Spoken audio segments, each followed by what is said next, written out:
తయారు చేసుకోవడం జరిగింది 2024లో.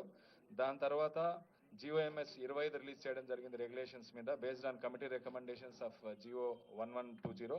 తర్వాత GORT నెంబర్ 470 ద్వారా ఏప్రిల్లో ఒక జ్యూరీని ఫామ్ చేయడం జరిగింది.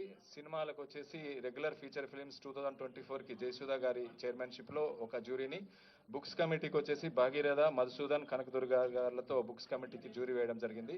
సో ఈ 2 జ్యూరీలు ఏప్రిల్ 22 తారీఖు నుంచి వాటి పని మొదలుపెట్టి లాస్ట్ వీక్ కంప్లీట్ చేసి వాళ్ళు ఎక్సర్సైజ్ చేసేసి ఈరోజు మనకు ఫిల్మ్ అవార్డ్స్ ఇవ్వబోతున్నారు. సో చైర్మన్ దిల్ రాజు గారిని మాట్లాడవలసిందిగా కోరుతున్నాను. అందరికీ నమస్కారం. సో 14 సంవత్సరాల తర్వాత అవార్డ్ ఫంక్షన్ జరగబోతుండడం చాలా ఆనందం. సో దానికి 2024కు కానీ